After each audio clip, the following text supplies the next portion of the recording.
After dark. Hope everybody's having a wonderful evening, afternoon, morning, whatever it is where you is. I'm Tom Connors. We have not just one, but 32 flavors of Nick here. How you doing, my friend? Tom Connors. Hello, sir. I'm doing How are you good. doing? Had a good dinner.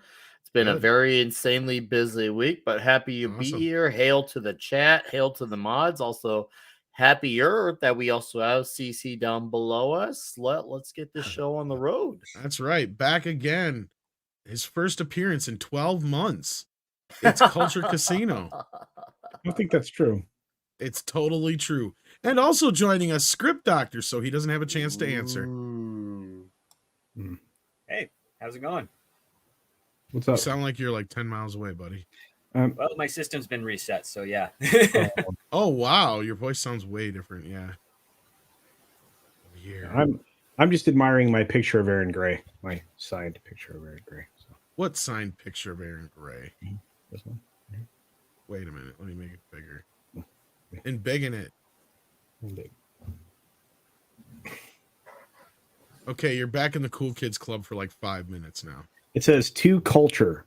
We don't care. Anyway, Love Aaron. Okay. So yeah, Script, I heard you had some computer problems. We love you, Culture, and we're glad you're back, by the way. Yeah, I'm glad to be here. Yeah, even if I sound far away, I'm really, really close to my mic. You're still close in our hearts. Yeah. Thanks. It is weird because this is like would it be like talking to you on the phone? It's just different. It'll take some adjusting to get used. Yeah, it's kind of like you're sitting at a conference table, like trying to do a pitch meeting over a Zoom call. Yeah, that's what happens when you lose your entire operating system and have to reboot it. All of your details are. Oh, I know. So Yeah, it sounded like you were going through crazy shit there. Hopefully, you can recover what you. Yeah. Because you said at least you had all your files and stuff separately, right? Yeah, I've lost no actual information. I've just lost settings and like internet history, and I don't even care about the internet history because it's history already. Yeah. Well, bouncing back is a good thing. So. Indeed. But we're glad to have you here. At least you made it. I wasn't expecting you, so it's a pleasant surprise considering your issues. So they're saying I sound a little low in the chat. Well, maybe I can fix that. Hang on here. Sometimes I turn my thingy down because it tends to overpower others. So we'll try turning it up about 10% and see how that works. But yeah, welcome everybody in the chat. I see we've got some regulars here already. We got Hamdinger, we got Galvin, we've got Randall Orser here, we got Butters, we got Nagayan, if I'm saying that right. Aaron Ratcliffe is here, or Ratliff, sorry, I added a C in there for no good reason. Mecca J is here, Dr. Coffin Nails is hanging out. Six is going to be along sooner or later. I've seen some people saying hi to Six. She's supposed to get here as soon as she's done watching the movie. So hopefully she'll be here any minute now. We got Steven here. We've got Professor Gray here. We've got so many of you. Hit that like button. We appreciate that. I think I saw ActionCom here. Yep. KR Nut. Shanatsky's here. Jack Thursby is here. Welcome, everybody. We even got Juan Carlos Gonzalez Jr. here. Duck Nation's in the house. Morgan King is here. Welcome, Stephanie Janacek. Everybody. Hit that like button, share out the stream, let everybody know we're live, and the Culture Casino is back. Yeah. Hey, and Steph had a great live stream today on the Indiana Jones debacle. So she did good today. Oh, Indy's done for, man. Oh, it's toast, man. It's destroyed. And the thing is, the audience now knows it's destroyed. I mean, like widespread. It's gonna be bad. And unless they do basically what we were proposing with the whole Indiana Jones thing, I think it's done for. And finally joining us, the lady of the hour, because she just got back fresh from Black Panther Wakanda Forever, Miss Six. How you doing? I'm doing all right. How are you guys? Oh, there she is. Oh, she is. Yeah, here I am. There she is. Miss America. So welcome back. You just got fresh doing? out of the theater. What's your reaction to Wakanda Forever? Well, actually, I woke up. I took probably a 10-minute nap. Oh wow. And Okay. yeah, was it was such a beautiful day. Probably the highlight was driving home from the theater after walking out of the theater halfway through the movie. Whoa. Yeah, I didn't So don't stay. hold back. It was pretty bad. And I've never You walked didn't out of a s- theater before. Oh, so you Whoa. walked out of Yeah, the I- movie? Whoa. What? Yeah, I walked out of the movie Oh about halfway wow. through. Whoa. I You're liked breaking up a the little bit. beginning Sorry where about they were, oh, um, I probably need to reboot. Um, I liked the beginning. I thought that they were honoring Black Panther's death very well. I thought that was stupid, but the funeral I wasn't mad at. And then it kind of kept getting brought up, and I thought, oh, Tom was right, because you said a few months ago that this was going to be like a 2-hour funeral, and it kept getting brought up. And then I thought, well, it's got to be. So my movie started at 3, which means it started at probably 3:20. And I'm watching the movie, and I'm thinking it's got to be 5 o'clock by now. So I pull out my phone, and it's 10 after 4, and Oh, I'm thinking, Jesus. oh my God, I'm never gonna make it. This is not a wise use of my time. This is, and I'm sitting there thinking, gosh, I really want to leave. But then I thought, oh, I'm supposed to be on Latino Slant Saturday talking about the movie. And then I You finally just got to be real. You walked out. I mean, what else can you say? It's like the last day. Yeah, I just walked out. It wasn't a good use of my time. And I was a little mad at myself for thinking that it might be better than it actually was. It was not me and a lot of other people, we've been calling it Black Panther 2. It's not even remotely Black Panther 2, unless it was all Black Panther for the last hour and it was all Wakanda for the last hour. It was such a far cry from the first movie. I watched Black Panther today, just to get in the mood for Wakanda Forever, and Black Panther was such a good movie, and then to go and watch this it just wasn't in the same universe. And Namor was on the screen when I finally said, I'm pulling the ripcord. I'm out of You here. had no more after Namor, huh? I had no more.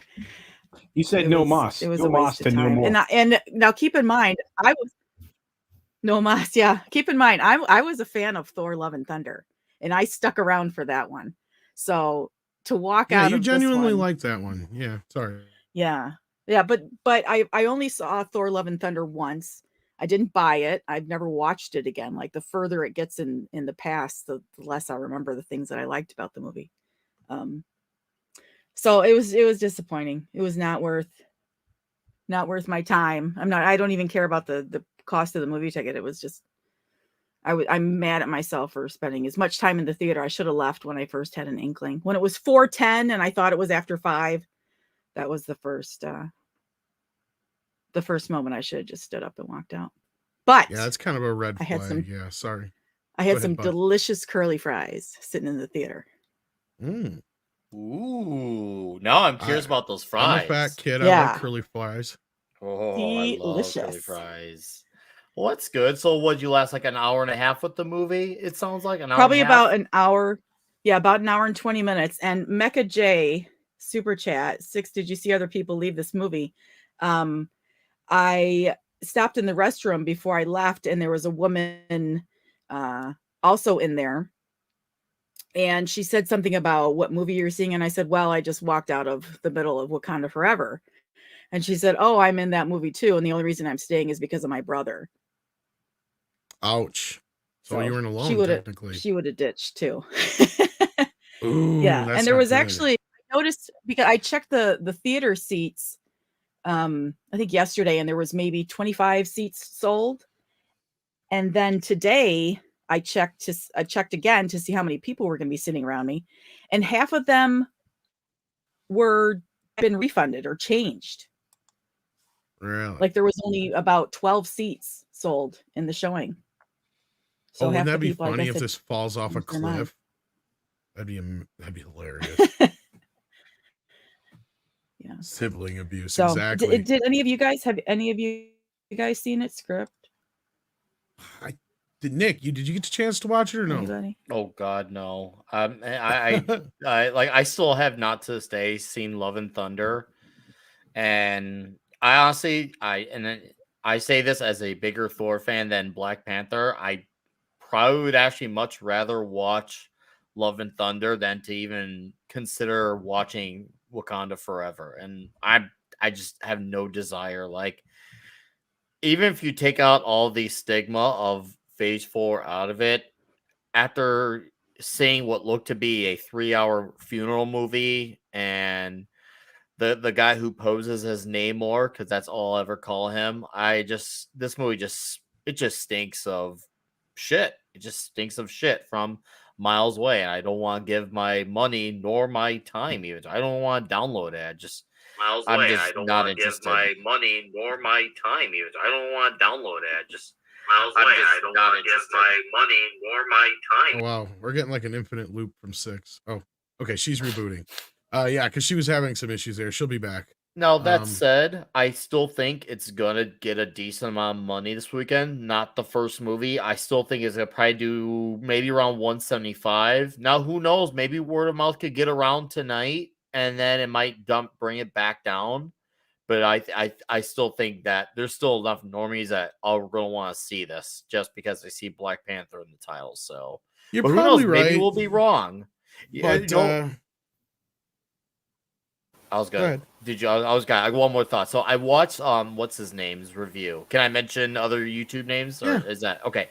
So I watched Chris Stuckman's review on this movie because I hear that he's a shill, and watching his review, he gave it a positive review unexpectedly, but I feel like he wasn't being entirely honest because he said that it was a very long movie. He kind of emphasized on it. Now, that could just be my conspiratorial mind speaking, but I feel like he was not being entirely honest with his review. I don't think Stuckman has ever been honest with any of his reviews. I mean, I understand where he's coming from, but again, he's very much leaning on the side of favoritism, and I mean that's fine. He is the definition of access. I mean, yeah. I mean, he needs the access because I've read his scripts; they're terrible.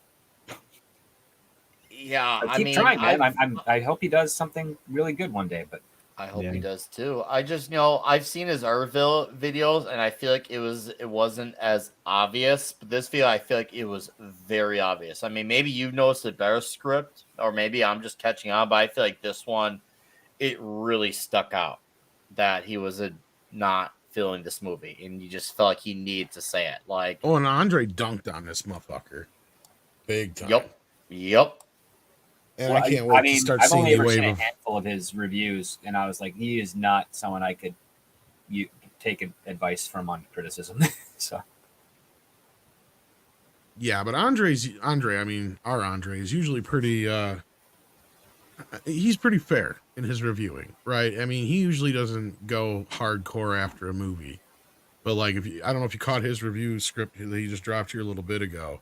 He went all in on this one, and he said on Mr. H's, because he normally doesn't even like. He's kind of like, I think you're the same way, where you don't like to attribute a numerical value to a film. Mm-hmm. He doesn't either usually, but he gave this movie a 3. Like that's pretty goddamn low. Wow, there's 3 things to like really, about this film. Well, that's just him probably giving a little bit of like, okay, it was a movie. It had a beginning, a middle, and end. There's the 3 things. Yeah. That was 3. Well, he doesn't even. I don't think he's rating it like that. I just think he's rating it on an overall percentage out of 10. Mm-hmm. So he gave it a 3 out of 10. So that's like very low end. He's like, yeah, this is definitely one of the worst of the Marvel films, if not the worst. Basically, he even said it was worse than Eternals today. Oh, I haven't seen Eternals. So yeah. Whoa, I saw Eternals. I've seen enough of it to know I don't want to finish it. It was the only movie I've been with my girlfriend to about 15 movies at the theater since we started dating, and it's the only one where she asked if I wanted popcorn during the movie, as far as free refills go. That's the only one, so that should tell you everything. We need to get up and get more food. She never says that, and I don't ever expect that. But when she asked me if I want more popcorn, I kind of looked at her. I'm like, okay. In my head, I knew she didn't like the movie, and I asked her, I'm like, you hated this, didn't you? She's like, yeah.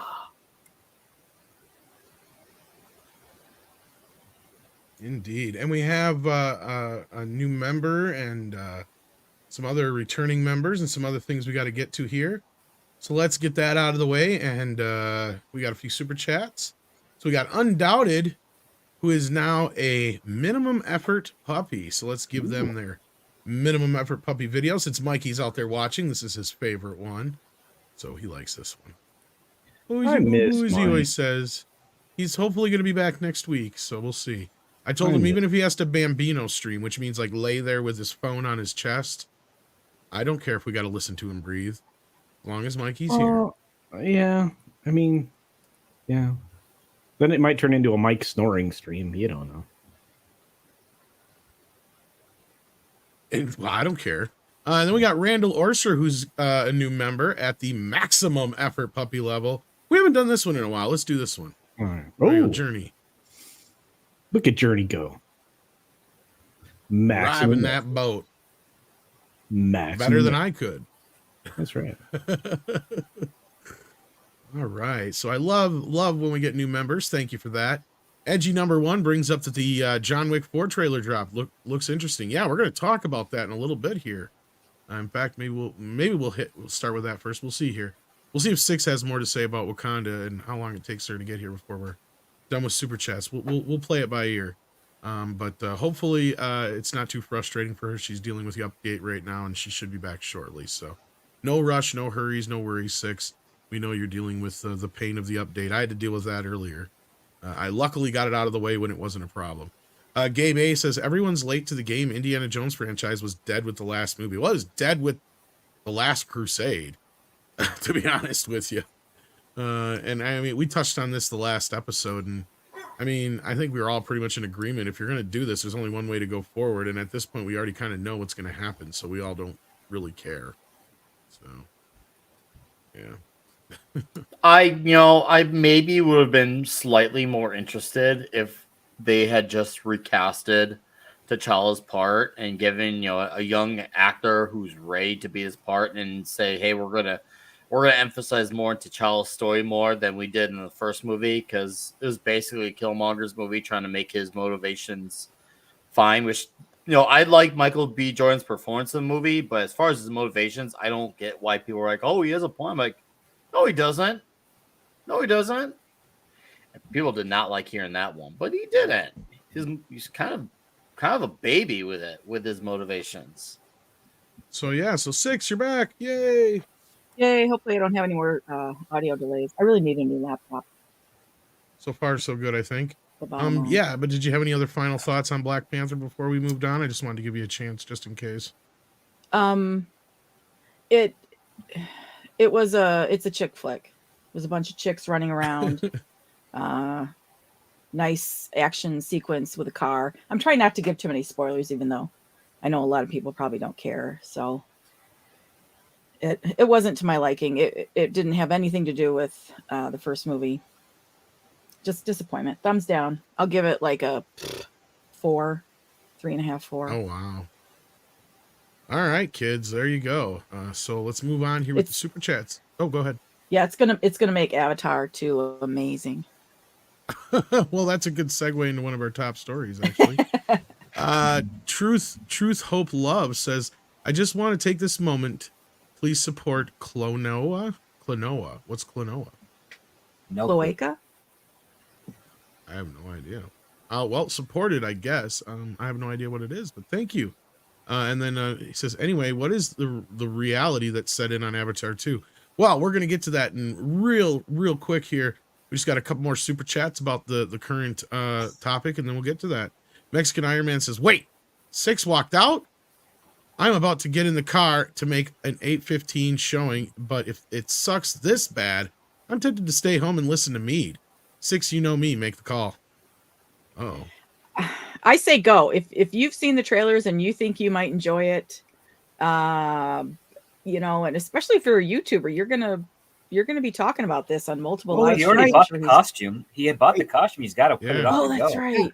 That's right. Not only Yeah. that, unless we forget, he is officially a YouTuber now, so he definitely should see that. Yes. he will get pissed if you say that, but I don't know Yeah. if his doctor will allow him to wear the costume, but don't get Am- beat up if you do. Wait, wait a minute. I'm not wrong. He's a YouTuber by all definitions. He's a YouTuber. Don't say Yeah. it, Culture, because he'll get mad. He's not gonna get mad. He knows it's true. He's going to get mad. He knows it's true. Anyway, you know what, Mike? I'm going to go with 6 on this. And I'm going to say just for your own sake, considering you need a night out probably anyway, go see Yeah. the movie. That way you have an informed opinion on it. There you go. Mhm. You already spent the money. Fuck it. Oh, Then we got yeah. Tennille here who says curly fries started as steak fries, but because limp and recoiled as the movie progressed. Quick, someone called Dr. Freud. That's boy. not quite how that works, though, Tennille. Yeah. Unless They you were had them pretty under good, though. heat lamps, maybe. Oh, that's good. I'm glad they were good. Truth, Hope, Love says he stopped doing negative reviews. Also, he should have stayed Jehovah's Witness. Yeah, see, I have a problem with somebody who can't give anything a negative review. That's a red flag to me. Deleted Scenes does point out, though, that 3 out of 10 is a positive review on Rotten Tomatoes. This is true. No. For Do the right they have movie. their audience reviews up yet? Oh, I forgot Yeah, to they check. do. I checked. The It's shenanigans around have gone away? 85. It's actually already at 85%. It's been fortified. Because I don't know if you were watching this. Was it yesterday morning on MEAD? I had it live. They had that shit down. I'm like, something shenanigans is going on here. So and then it came back up, and it was like, oh, it's there, it's back. So what'd they do? So yeah, no way this audience is liking it that much. If 6 is walking out, and 6 is pretty forgiving on some of Yeah, this I shit. saw Congo in the theater and I stuck through the whole thing. And I'm a Twilight fan, so Well, for me you're to just- walk out of Wakanda Forever, Well, and I don't mean this in any negative way at all. I'm just saying you are a glass half full kind of person when you go to the theater. You want to have a good time, right? It's Yes. going to take a lot for you not to have a good time because you are Yeah. predisposed. I've spent my money. I've spent the time to do this. You are in that mindset going to a movie. I know that about you. So you walking out of this movie says a lot to me. And you were very Yeah. forgiving about Thor: Love and Thunder. So right there it tells me even more about this I think film. I was in So- denial. But this one Well, was just, and maybe Thor: Love and Thunder taught me to not be so freaking rosy. I can be rosy about the real things in life, but when it comes to movies, life's too short to watch a crappy movie. I think you This is may why I walked honestly 6. I actually think maybe you just truly, genuinely enjoy Love and Thunder, and Wakanda Forever may just be that bad in your eyes. Yeah, I can understand somebody liking Thor: Love and Thunder just the same, right? I can watch it and see things about it that people could enjoy. I just understand why I don't like it as a fan of the franchise. It's kind of the same thing with Right. She-Hulk. I've had similar discussions with people, especially the female persuasion, where they do enjoy the show, but what it normally boils down to is they have no sense of what She-Hulk was prior to the show, usually. That's what it usually seems to boil down to, and they don't get how come people can't let that go. And I try to explain, it's because she is her character and the story arc they're going with is the exact opposite of what she is in the comics. Hence, it's not clever or anything like that. It's just kind of like an anti-She-Hulk kind of thing. And they I don't thought really get She-Hulk it was then either. embarrassing. Yeah, see, but you get that and you understand that. And you also probably understand why people didn't like Thor: Love and Thunder, right? But Oh, see, you saying absolutely. you saying you're walking out of this movie not even halfway through, considering an hour and 20 minutes wouldn't even be halfway through. That tells me that 80 some percentile is bullshit. Because I know the movie goes downhill from there, from what Andre said. And the plot makes no fucking sense whatsoever. So we'll see how people react to this. But Mecha J says Chris is directing a movie and he said he wants to be less negative in his reviews. He's definitely shilling for access. Yeah, that could be. Well, that's how I he can see got that. to direct his movie. Yep. And So with listen, that, with Hollywood, popularity does get you a lot closer to to your goals. Doesn't matter if you're good or bad, but if you're popular, they can sell that.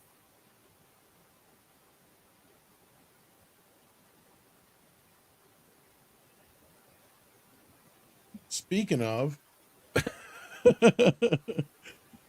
before we get to this, we got Ruben in the house who sent in a member chat and says, Hail Midnight's Edge, Time, Culture, Script 6, and Nick. I truly appreciate your passion and your current culture and for the current culture war.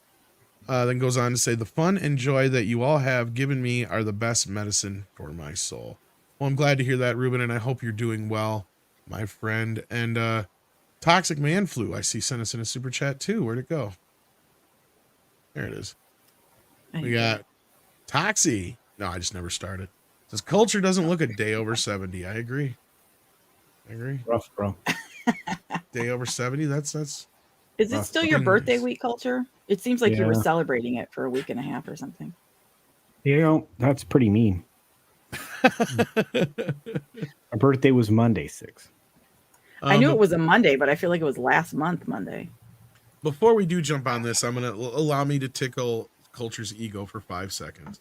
Ooh. How is Black Panther shaping up box office wise? Because it doesn't sound too good. Because it actually sold roughly, I believe, 25% less tickets pre-sale than what Thor: Love and Thunder did, and it only did $10 million, I believe, on its preview overseas. Yeah, when we were looking at this on Monday, and unfortunately I had to leave. Or I mean, excuse me, was it Monday or Wednesday? I don't know. Whatever day Chris was with us. Anyway, I sent out a story to Andre. I think it was Wednesday.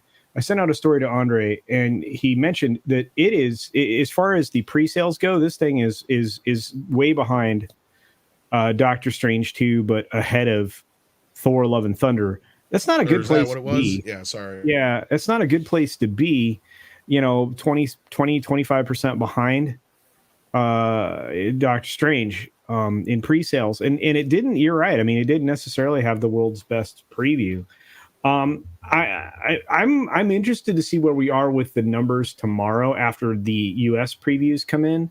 But I'm not thinking, based on like anecdotal reports like Six was talking about and others, if your theater's not full on a preview for a film like this going into a holiday weekend, sometimes that's not so good. I'm just saying. Indeed. So we've got James Cameron, who's finally seemingly starting to step into reality here about this whole Avatar thing. So I don't know if Culture wants to do us the favor of reading this article for us. That'd be awesome. From the Daily Wire, Yeah, James Cameron is ready to abandon the Avatar franchise.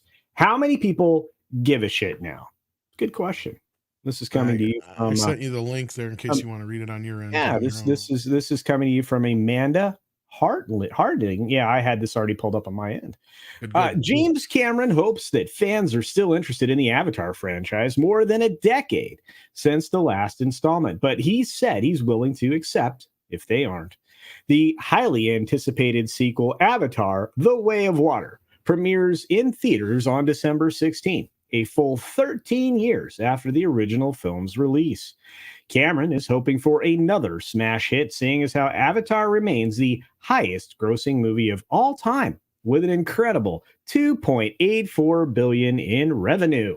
But he's also realistic about shifting audience expectations so many years later. The market could be telling us we're done in 3 months. Or we might be semi-done, meaning, okay, let's complete the story within movie 3 and not go on endlessly if it's just not profitable. He told that to Total Film during an interview. Okay, stop right there for just 1 second. You want to know right now? Before I go any further? Yeah, because right here, he's giving us a lot of information. What he's saying is that somebody at Disney told him that this movie is probably not going to make the money that we're hoping it's going to make. So that third movie that you're finishing right now, you're going to have to go back and put a definitive ending on that because you're probably not getting a part 4, buddy. That's pretty much what he's telling us here with this. Wow. At least that's my take on it. Oh, I don't like that he brought up the pandemic as far as that, because honestly, that's just deflecting, because like Spider-Man No Way Home did 1.9 billion worldwide and without China. And now we're Plus going to try Top Gun. and Top Gun with 1.4 teetering on 1.5 without China as well. And now we're still trying to throw around that excuse. And honestly, that's the director I did not expect to hear that excuse from. But I've Well, been and that's surprised actually the once next more. paragraph here, right? So Yeah, keep yeah, going. you jumped ahead a little bit. It's okay. It said, we're in a different world now than we were when I wrote this stuff, even, the director continued. It's the 1-2 punch, the pandemic and streaming. Or conversely, maybe we'll remind people what going to the theater is all about. This film definitely does that. The question is, how many people give a shit now? There is evidence that fans still want more Avatar, however. The re-release of the original movie earned $30.5 million earlier this fall. If Way of Water does resonate with audiences, Cameron has big plans to expand the franchise, and it sounds like he won't be waiting another decade to tell the rest of the story. Should I keep going? Yeah, if there's more to it, we might. Oh, of course, this thing's a mile long. Oh, well, we don't have to go the whole. Well, The Avatar films themselves are kind of all-consuming, he said during a previous interview with Empire. I've got some other things I'm developing as well that are exciting. I think eventually, over time, I don't know if that's 3 or after 4, I'll want to pass the baton to a director that I trust to take over, so I can go and do some other stuff that I'm interested in. Or maybe not. I don't know. Movie 4 is a corker. It's a motherfucker, he continued. I actually hope I get to make it, but it depends on market forces. 3 is in the can, so it's coming out regardless. I really hope that we get to make 4 and 5 because it's one big story, ultimately.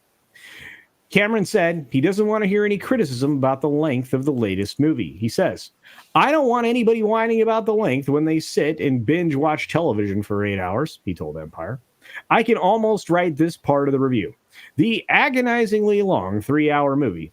It's like, give me a fucking break. I've watched my kids sit and do 5 one-hour episodes in a row. Here's a big social paradigm shift that has to happen. It's okay to get up and pee. And that's it.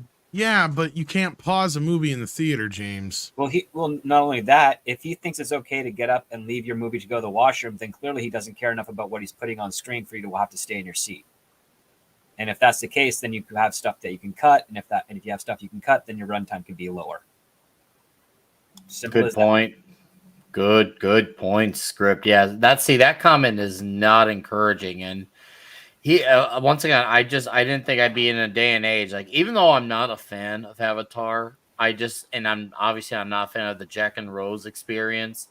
I did not expect James Cameron to be making these types of comments and excuses, but wow, was I wrong? Well, part of me is happy to see that he's come to terms with some of this. The rest of this, though, is just excuses. That's the problem, Nick. And fence sitting. He's unsure if he's going to continue on with this franchise for 4 and 5. You know what's going to make sure him continue or not continue? That box office result. If it's low, he's jumping ship, and if it's high, he's sticking with it. Oh, of course he'll stick with it. Absolutely. Now, I would like to know, what is his definition of success? Like, let's just say it hits like 700 or 800 million. Is he gonna say that's a bomb? Because obviously that's nothing to sneeze at. But at the same time, obviously guys like him have different perceptions of what they consider success. And also, I don't think, even if it was somehow good, I don't know if it could beat the first movie, because the first movie was, the hype around that first movie is kind of like where Black Panther was. It was a movie that had a lot of hype, and it was about that experience of, something attached to it. For Avatar is about the 3D, Black Panther about, black superhero. And these movies were, huge in the box office mostly for those particular reasons.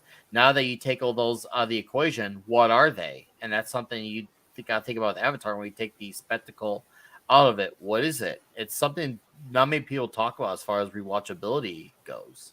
Well, I know most people come back with the whole never bet against Cameron thing, but and that's fine. I've been beating the same drum now for a while. His watershed moment has passed, right?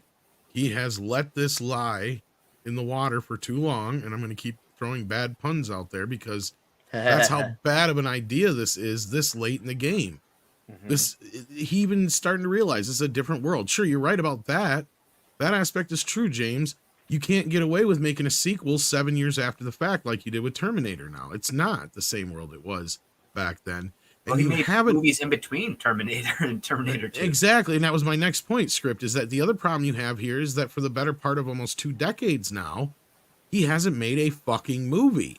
And in between his last few movies, it was far between. And you have, and I've pointed this out, and I'll keep pointing it out because I've seen multiple people say this in this younger generation, is they don't get the James Cameron hype. They don't understand why people give a shit about this guy so much, or why they think he's this big thing, because guess what? James hasn't done shit to help his name in the last 15 years, basically. He's done nothing else but just sit there and go, I'm going to do another Avatar movie eventually.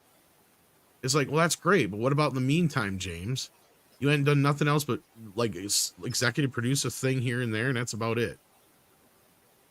No, he's plunged a lot of his money into the technology to allow him to make 2 and 3 and 4 and 5. Apparently, that's what he's been doing. Yeah. And going into underwater dives to see the Titanic. Yeah, and I think like I said, we already know that part 3 has been shot. So if he's sitting here saying in this interview that he doesn't know what's going to come next and they may have to finish in part 3, that tells me if this movie doesn't do as well as they're hoping, that he's going to have to go back and reshoot the ending of 3 to make it more definitive, because that's it. That's all you're getting, James. And that's just because the movie's already shot. I mean, am I right or wrong, Culture? Is that the kind of reading you're getting too on this, or?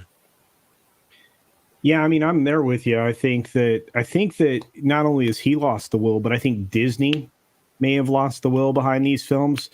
I mean, because you have to consider where he's getting his money, right? Exactly. He's right now, Disney's kind of in there. This is not, out there widely in the public. They're having some trouble, in the money department. Their stock is crashed again. They're continuing to put out woke trash. People are calling it woke trash. It's becoming a cultural phenomenon to talk about just how garbage everything's coming out of Disney right now, whether it be Disney or Marvel. Do they want to stack another log on that, in that cord on this particular franchise? And a lot of that's going to come down to what obviously Lightstorm Entertainment does, which is it's an independent entity still operating underneath the Disney umbrella, not wholly owned by them or anything. But between him and his partner Landau, I would imagine that they're kind of they're kind of seeing a tidal shift, maybe culturally, and maybe people aren't enjoying films that are bopping them over the head with a bunch of agenda stuff. Because again, whether you think this is Fern Gully or some, weird other Smurf cartoon that got turned into a live action thing,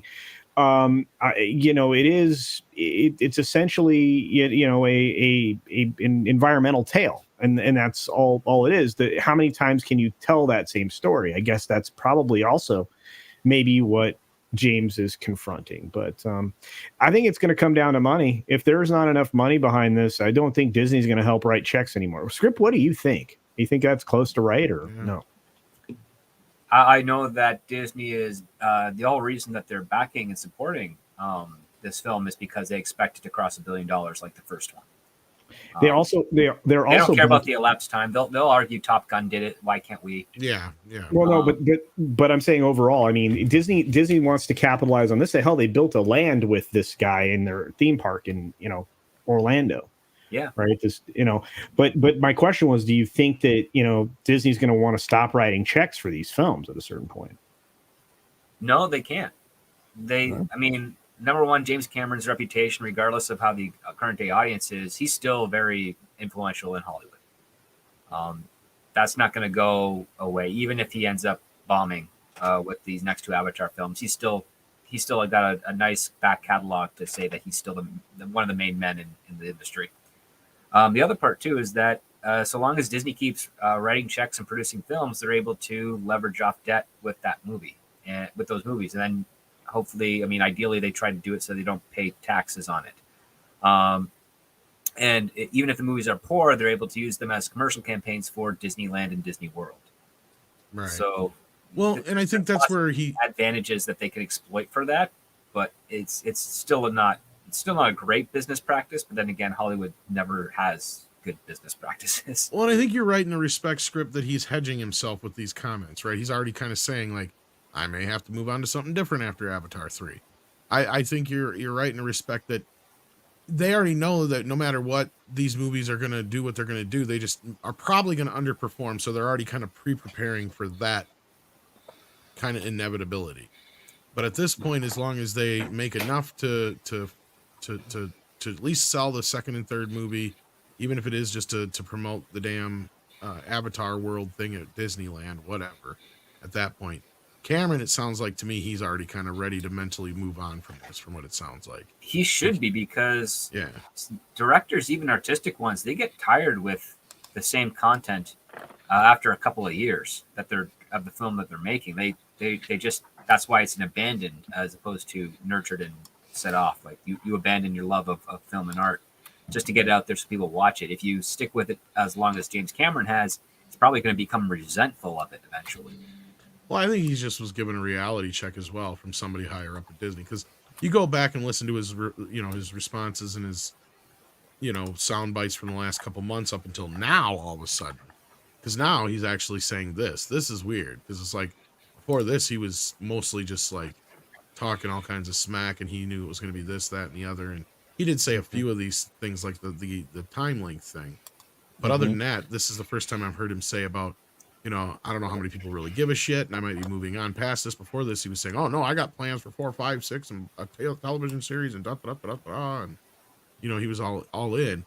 I think somebody just told him at Disney, like, this is not tracking well. We then said, you're not getting your series, you're not getting any movies after 5. That's what I'm saying. Yeah, we have to, and I think that's what he's kind of saying and telegraphing there, is that we have to prepare for the inevitability that we're going to have to go back and make 3 the end, because you're not going to get 4 and 5, like you just said. And I think he's ready for that to just move on. So, I mean, they spent enough money on this shit. They spent $250 million a pop on these bastards, or more. Well, what was it, Culture? Wasn't that the price tag? Something like that. I'm sorry, for which thing? Because they spent a lot Avatar on this 2 and 3, like altogether, were like it's almost $3 billion. Yeah, almost $3 billion. Holy shit. Yeah, I'm throwing in the theme park there because they spent $1 billion. No, I was talking about the movies, because I thought it was like 500 between the two, so 250 million each. Oh no! Oh, you mean the actual films? No, you're right. It's about 250 million, but they were planning on making all 5 of or they were totaling 5 films in total. They were going to make 4 films. So yeah, they with everything, including promotion, marketing, and all that stuff, it was going to be close to $3 billion if it's all in, including the theme. Well, let's just say for these 2 movies, for Avatar 2 and 3, it's $500 million, right? Yeah, it's $500 million. Yeah, plus, and you're not talking about promotion and marketing, or advertising, promotion, whatever words you want to use. Yeah, you're not exactly. Like the thing is, these are obnoxiously high budgeted films. Yeah. They haven't presented anything to the audience that would be a tantalizing hook to get them into the theater, aside from the brand recognition, which is a brand that has been out of the collective consciousness for a decade. So yeah, they need to, like, again, the general metric for anyone that doesn't want to do the actual math in your head is that if you spend $200 or $250 million, you need $1 billion in order to actually see literal profit for your product. It's close to that. Considered a success. That's bad math. That's why the cheaper movies are more likely to succeed financially than the expensive ones. See, in the new multiplier, I keep trying to tell everybody is take the film's budget, multiply it by 2.8. That's how much that's how much the movie needs to make. That's why I always went to rule of threes, 10 full movies. Yeah. It's really just 3 times. 3 times is a base. It's easier. It's just okay. All right, I'll accept that. I just go with that just because it's to be safe. It's easier. Math is easier. Yeah. But 6 has been pretty quiet here. I'm curious what her take is on all this. I'm just mourning the loss of my afternoon. Do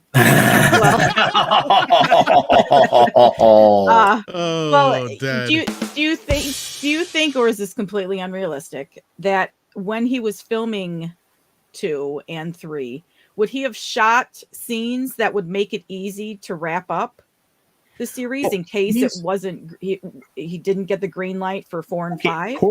According to Landau, right, that they already have wrapped up the first act of the 4th film.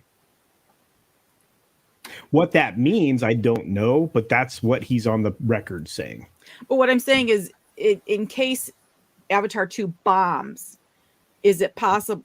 Well, but then would he even get a 3? But what I'm saying is, when he's filming these movies with these grand ambitions of making, 3 or 4 more Avatar movies, would he take the time and spend the money to film scenes so that if they don't go ahead with more movies, that they would be able to wrap them up based on the footage that they already have in the can? I'm thinking, going off of what he's saying here, no. And the reason I say that is because they shot 2 and 3 together at the same time. And I think what he means by having whatever done a part 4 culture, I think they mean they've cracked that much of the story and they're in pre-production. Well, I mean, James is on record way back when saying that he'd already got the entire arc ordered out and ready to go. Well, yeah, but they haven't shot anything for part 4 is my point. What he's implying here is that he just said 2 and 3 are in the can. Well, and we have to basically wait and see what happens. Because he just said, he goes, we'll find out a few months from now. I may have to go back and finish parts. Let me go back right to the fucking quote. No, I know. It's right the bottom of the article. The market could be telling us that we're done in 3 months, or we might be semi-done. Semi-done, meaning, okay, let's complete the story within movie 3 and not go on endlessly. So that tells me, to answer Six's question, that the version they have of part 3 that's been filmed leaves a bunch of open endings for all those sequels and television shows that we were just talking about. Yeah. But if this does tank, like they're probably kind of getting him prepared for, they're probably going to have to go back and reshoot the end of part 3 to kind of make sure they can tie up all those endings, because they'll still finish it and put it out because they spent the money already. That's the problem. And like Script is saying, they will find other ways to amortize those costs down the road through various means. But at that point, the series is done. It's a trilogy. It's over. It's done. It's over with.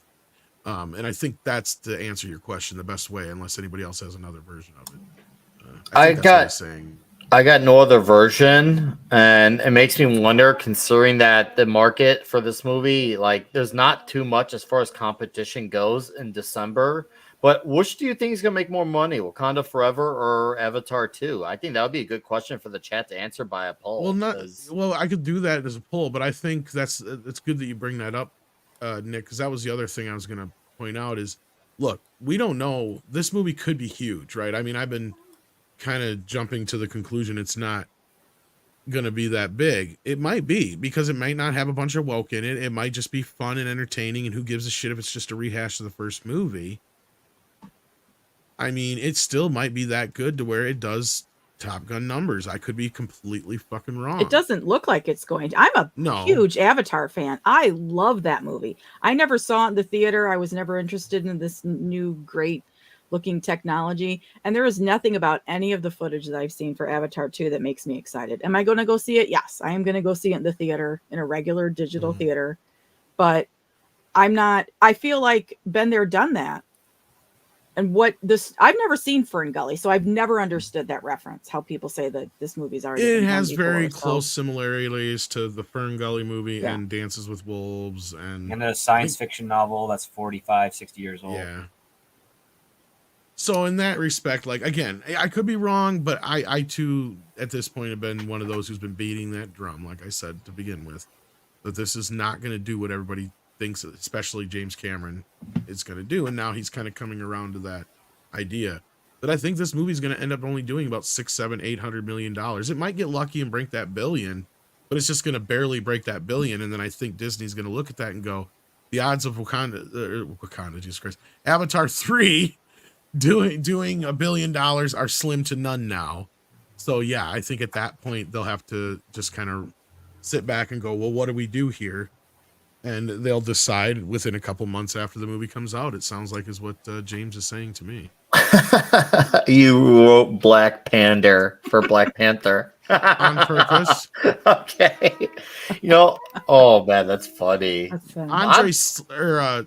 Paulie slipped and said that earlier, and I'm like, I'm stealing that shit. I'm betting on Avatar, so just in case anyone wonders, I think Avatar is gonna outgross it. Now, once again, how much I don't know. Now, here's the thing. Let's just say it does make $1 billion. Are they still going to consider that a failure? Because once again, still not a number in general to frown at. But with Hollywood's high expectations of big budget movies, Unless and also even if it's $1 billion, that's still a large step down from the first Avatar. But at the same time, it's still a general success. What do you guys? that's make what of I $1 was billion? just saying. Yeah, that's what I was just saying, and I want to hear everybody else's responses too. But again, I think if it just barely creeps over that $1 billion, that's when they know that they're done, because they know that part 3 probably won't hit that $1 billion. What do you think, Six? I don't know. I was so wrong about Thor: Love and Thunder, so I don't know. I think I see it differently because I see it through very different. I see Avatar through very different eyes than I think you guys are seeing it. But that's good that you do. I it's I good saw to it have that through. perspective. Yeah, I was an adult when I saw it, but I see it as through the childhood wonder. I think it's a beautiful story. It's beautifully shot. It's just pretty to look at.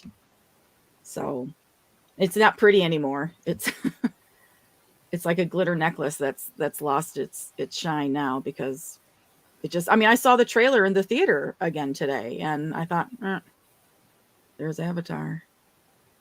So I don't know. I'm not even going to pull a number out of my butt. Okay. Nick, But the audience score for Black Panther is up. What are they saying? 80-something% it was before last I looked. 93 for audience. Jesus, it's been fucking. It's been going up and down. Way. I'm telling you right now, I've refreshed it like around 30 times, and it's been going up and down. 90 percentile. Fuck that noise. No way. Let's just say, in political terms, the fix is in on this one. They are messing with that score. Clearly, because there's no fucking way. And if anybody wants to use for their video the proof of that, we have that on yesterday morning's Midnight's Edge in the Morning stream, where I brought it up and the page was down and then it miraculously came back up. Yeah. Yeah. So they're doing some shenanigans for that. So let's see what you guys are saying out there in the chat. Well, shall we? Shall we? We've got Rico Zorro, has been a member for a year. Ay, at the minimum effort puppy level. Let's give him a special sticker for that. We give him a lazy puppy. Aww. Come on, lazy puppy. Rides around on a Roomba or an iRobot. I like that. Look at his little butt. Isn't that cute? He's adorable. And then we got Toxic Manflu. Hey, Toxie, who's been a member for 9 months at the maximum effort puppy level, and says every day is culture day. Yeah.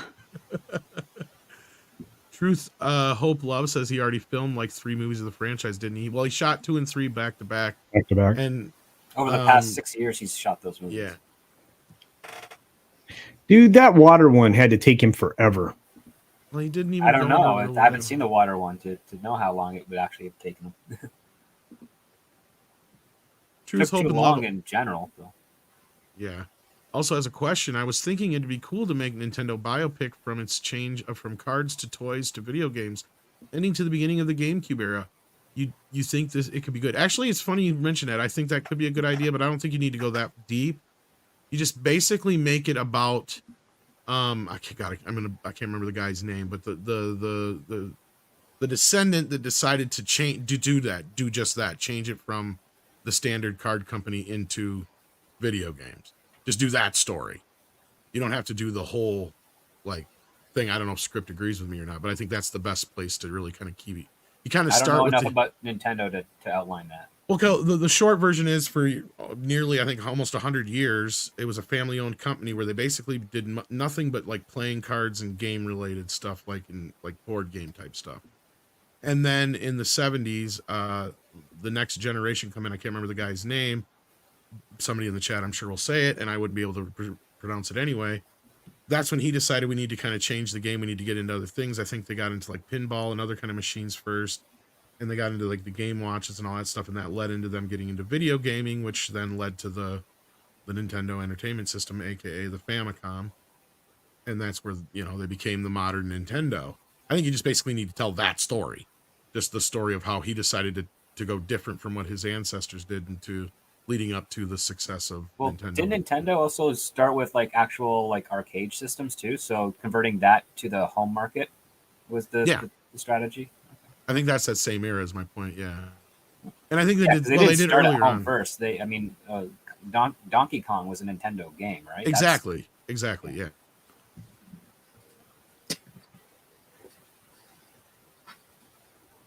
No, so yeah, I don't think you need to go all the way up through the GameCube is my point. So, who's laughing at what now? Sorry. What? I'm just nothing. Okay. I'm on another screen, so I can't. Oh, okay. Never mind. All right.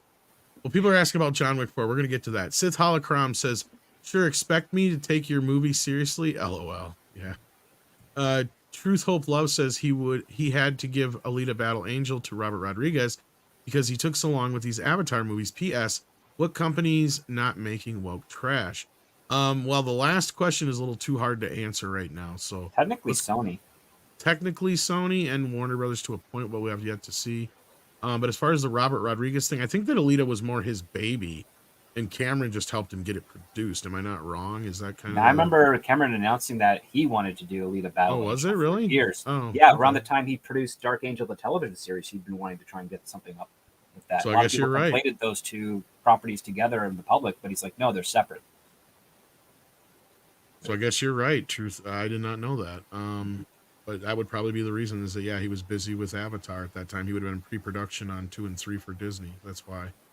As far as, yeah, we answered the last part, unless anybody else has any other suggestions as far as like any anime stuff. Paramount's like 60-40 right now with woke and they're not getting woke. better. Yeah. Beavis and Butthead helped with that a lot. I think the idea of that question with the PS, the thing is, every company to some capacity, if not almost, we'll just say almost, has some degree of it. Like they'll have things that are and that there aren't, and then you have companies who are heavily emphasizing on it. But if you look everywhere, as far as big major movie studios, all of them have something, or like I said, almost all of them. So if you know one that is completely not doing that, I couldn't name it for you.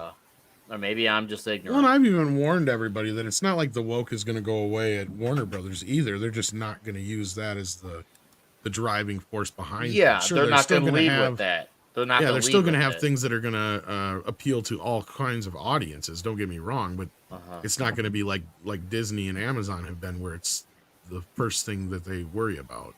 So.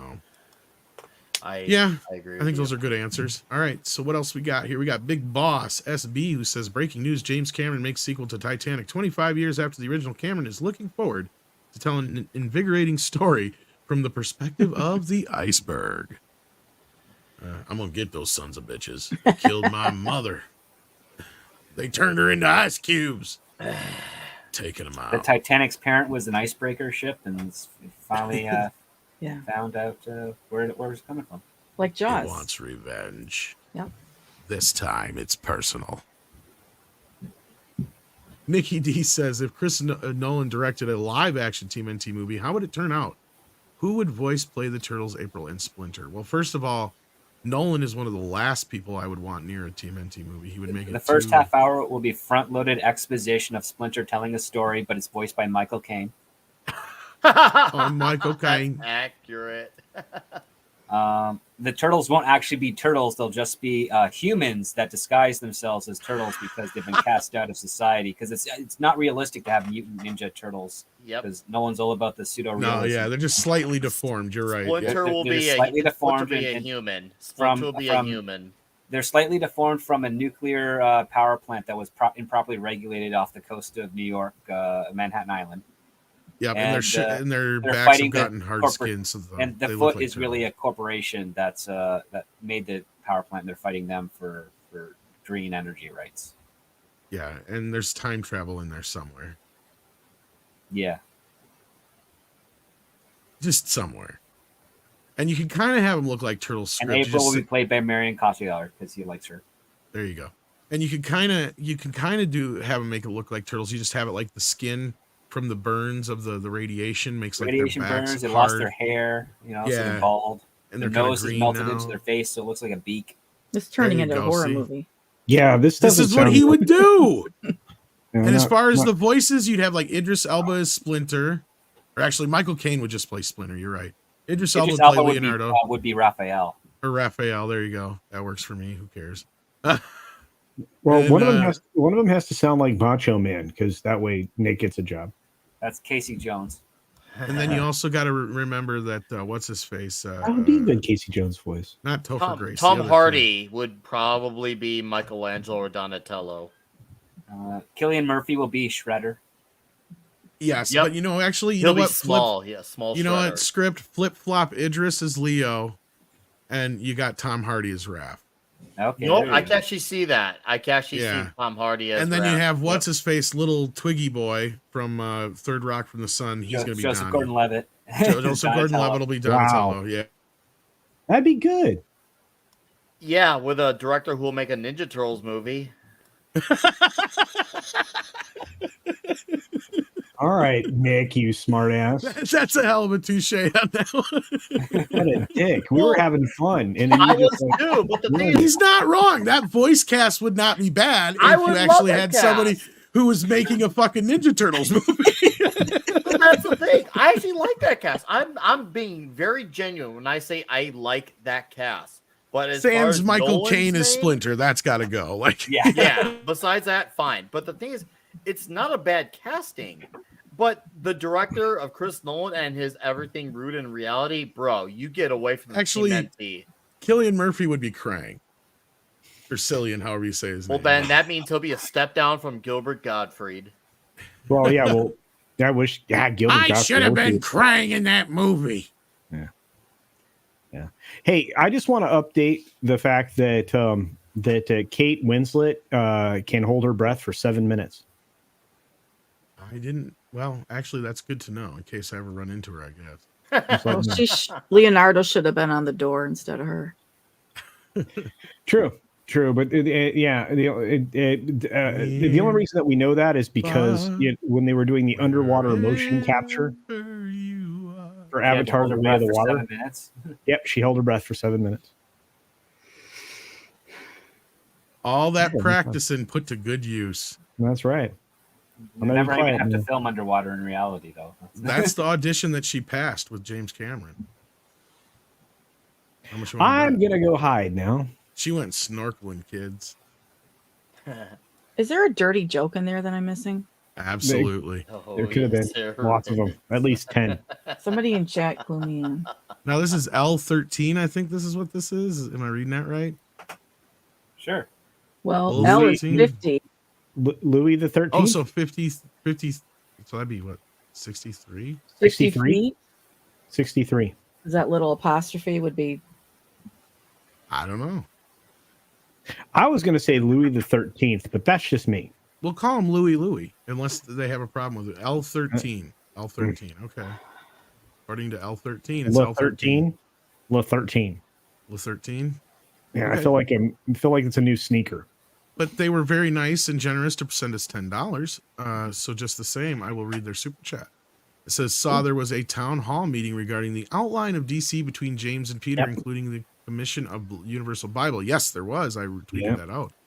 That will trickle down to all DC divisions. That's true. Yes, it is. And I It is. told people this was going to happen. And this is why I was saying the last few days, where are people getting all this bullshit where all these directors have been hired because they're just starting to write this shit. They're just We're- figuring this shit out. Also, Yeah, why they- ask if this is true if it's coming out of James and Peters's mouths at a town hall? That's kind of weird. I mean, are they known for disinformation? Because they're not J.J. Abrams. There No, was a Zoom actually, meeting, yeah. and again, this falls right in line with what all of us were reporting for the last several months about the fact that Zaslav, and this is out in the trades too, is trying to build a 10-year plan. So he got his two guys on board. They're building an 8 to 10-year plan now. It was reported again in one of the trades. I think today it was either Variety or the Hollywood Reporter. So that's out there. So yes. Yeah, which actually proves what I've been saying for the last 6 months is that Black Adam is not part of the 10-year plan. The Flash is not part of the 10-year plan. Right. No. Aquaman Exactly. is not part of the 10-year plan. That's all happened beforehand.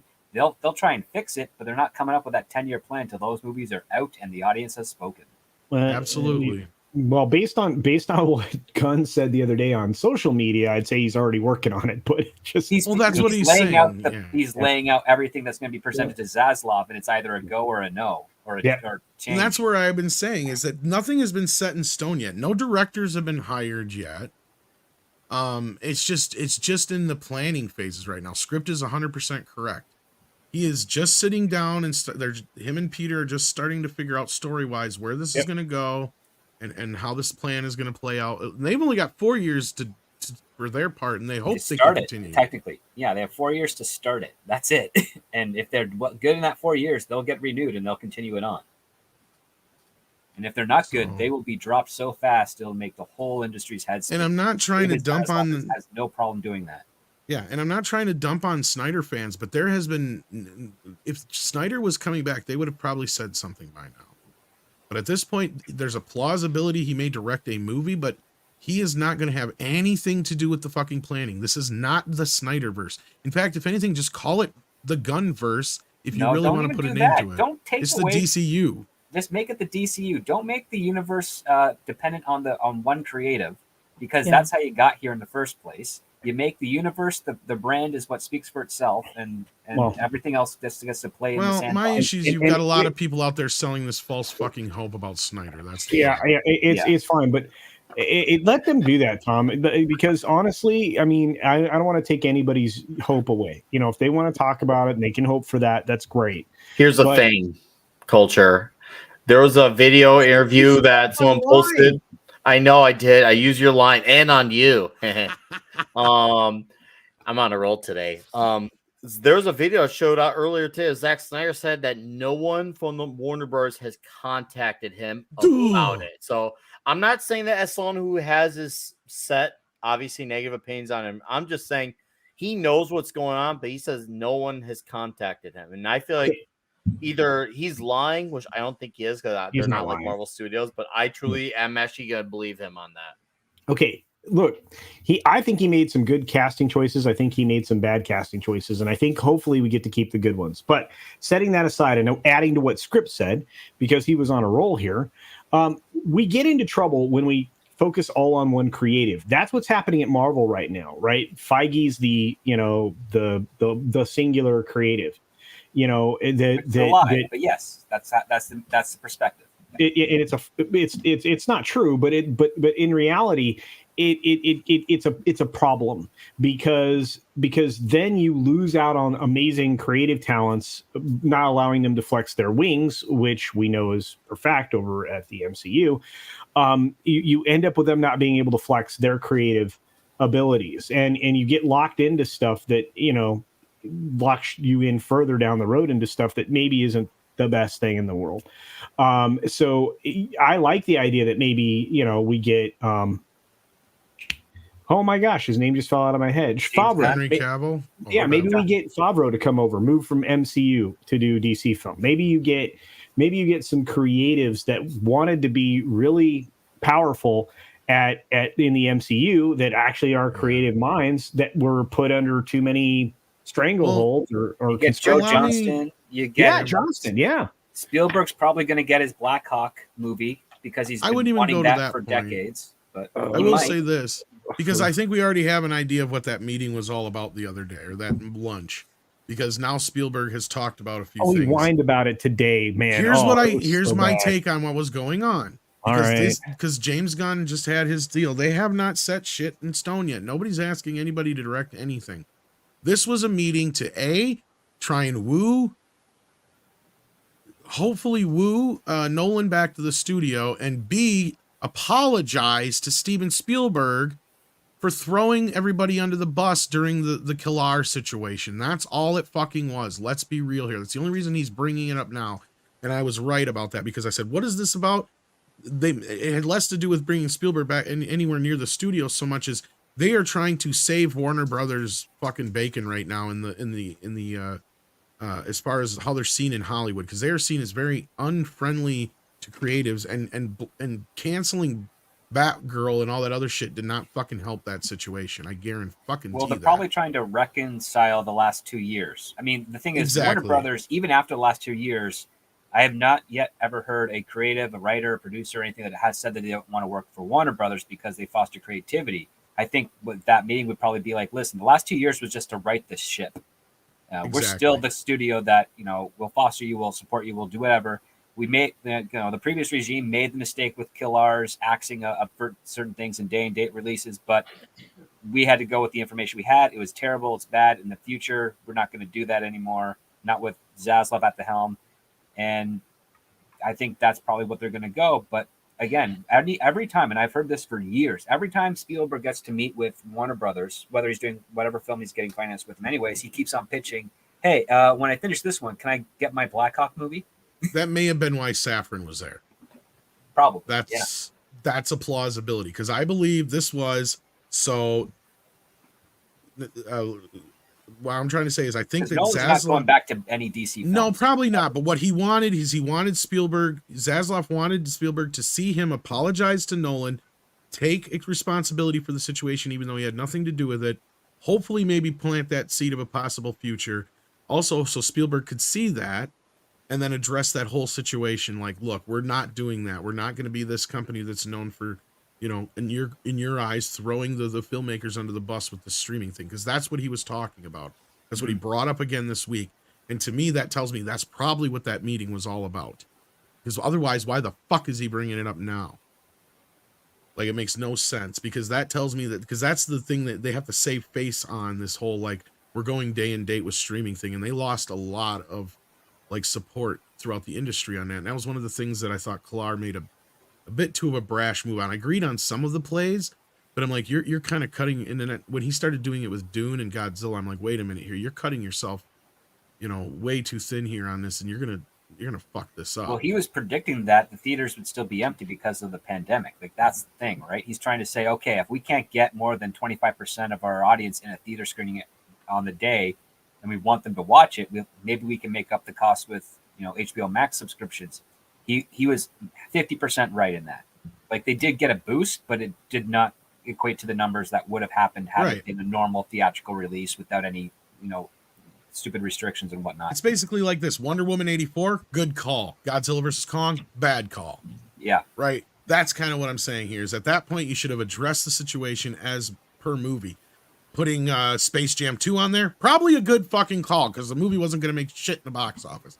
So that's what I'm saying. You got to kind of, they should have saved Dune. They should have held it back.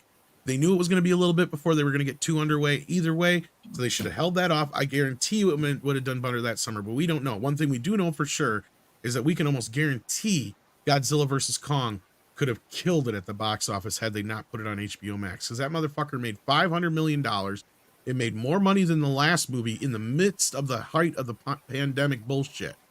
So that tells me that movie could have possibly broke $1 billion, and they fucked themselves with that. Yeah. However, really Tenet was never, Tenet being in the theaters was never going to make money.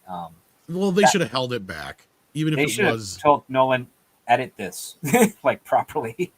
Yeah, movie aside, they should have just held it back. They should have just told him, look, we need to either hold this back, or you need to. The rumor is that they did tell Nolan that, and Nolan said no, and Legendary supported him on that, and that's why it was forced in the theaters. Like, that's the beauty of Ice for it, because he really had nothing to do for it, so he has, you know, no real responsibility on that part. But I understand that relationship, but it's also silly to say, like, why would Zaslav apologize for Nolan making a bomb of a film, right? No, like, I get what you're saying. From his perspective, he wouldn't say that. He'd be like, listen, we didn't want to do day and dates. I mean, Tenet was not day and date. That's the thing, right? No, but it was the fact that they were going that route is what sent Nolan away from the studio, supposedly. I'm willing to bet script that it had more to do with he got a dressing down for how bad the movie did, and he didn't like how he's being treated. So which I would not be surprised at all. I think and I first think time he'd been held account to account for a bad exactly, and that's just me speculating. I have nothing to go on with that. But that being said, Zaslav being in the position he is, knowing who Nolan is and how important he is to the industry, and how much, you know, how big of a deal he was with Warner Brothers, and how he kind of represented their future, you know, stable of directors. I can't believe that meeting wasn't partially to kind of rebuild a bridge with Nolan. Now, it is, but in Hollywood, you don't apologize. You just say, listen, the old clowns are out. We're here. We're not going to do what that stuff is. And that's basically okay. So fine, basically take out the apology then, but that's still what I'm trying to say here is he's still trying to say, look, we're a different company now, basically. There's a reason those people aren't here anymore. Like, that's how he'd probably open up the speech. It's like, there's a reason those people aren't in charge anymore. I'm in charge. This is what we're going to do. If half you want of to it- be on board, we'd love to have you. If not, no hard feelings. We'll happily support you whenever you do. Like that's the Hollywood talk of that time. Or at And least again, that- like I said, half of it was it was a show for Spielberg, so that he could go forward saying, "Yeah, now Warner Brothers is not doing that anymore." Basically, yeah. I think that's the case, but I could be wrong. But we'll have to see how things go. If Nolan turns around and he decides to make his next movie after his next one with Warner Brothers, then that's probably. Well, if what happened. Oppenheimer does well with Sony, Sony's probably going to do everything they can to keep him. I thought that was at Universal, wasn't it? I can't remember. Whatever studio I it's think it was with Universal. right now. If it does well, that studio is going to do everything they can to keep him. And if it Of bombs, course. he'll be back in Warner Brothers before the second weekend of it in theaters. Absolutely, I agree with that. Scott Westbrook sends in $7.77. He's on the sevens there. Says, don't get by as often as I'd like. Here's a few coins to help keep the lights on and say thank you for your content. Well, thank you, Scott. We're glad you were able to make it tonight. We appreciate the $7.77. We got a member chat from Haitian Felidoro who says, Felarudo, I did it again. Gall darn it. Says, know what? Not going to give my money to Disney either in Avatar or for Black Panther. I don't blame you. And speaking of that, let's see where our poll's at here. Avatar is actually winning by a landslide. Well, yeah, because I don't think anybody's planning on going to see Black Panther this weekend. I love how you're sticking with that name. Yeah. That's it is going to be very interesting and funny to see what is going to be the spin, the blame game for this movie. Let's just say, because I still stand by what I said many weeks ago with the opening weekend numbers. Yeah. I still think it's going to have a strong number, but that second weekend is going to be a huge dive. I'm betting on the huge. So, and what will be the blame on that? 'Cause Huge. I'm going to laugh so hard if they it was those isses and phobes, because it is like the fact that yet 4 years earlier, Black Panther was the biggest movie of 2018 in the States.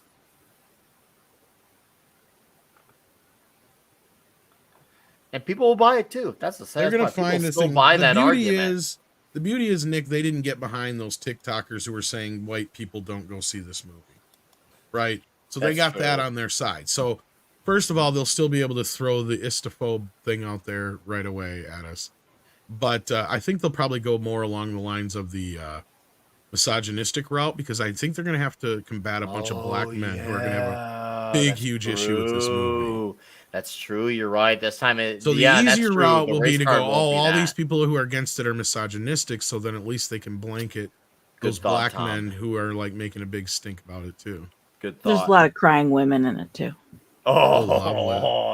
That my girlfriend won't. Stop you want to crying, watch Les. that. The last thing he needs to hear is a woman wailing. He's a Highlander. Well, not only that, the one thing men don't want to see are women crying. So why would they go watch this movie? Well, it does actually. No, well, his script is right. Like naturally down in our primordial ooze, it does set off a thing for us. Like our Yeah. thing is to make the woman stop crying. What is wrong? You can't do that if you're watching it on a tape or a video or a movie screen. It's like, I can't stop. I can't fix this. I can't give her chocolate. It won't go through the screen. Sometimes you just have to throw ice cream or chocolate in the room and get the fuck out, and come back 15 minutes later and see if everything's okay. I don't know what I did, but I'm going to walk in the room slowly. And there are some emotional moments, because I do, with the funeral scene, obviously, I felt badly for the actors, because they're filming this funeral for somebody who the actor is gone. And so I can imagine that for them, it was a really emotional day on set, or days on set, when they had to film that. But then, okay, let's move on. Yeah. They robbed the character of Black Panther with this movie. It sounds like it. And not only that, they're selling it on his corpse on top of it all. So, unfortunately. And then Hope Love points out that Hiroshi Yamamuchi, if I said it right, is the guy that the Nintendo story was about. He retired in the GameCube era. It looked like you were going to say something, Culture.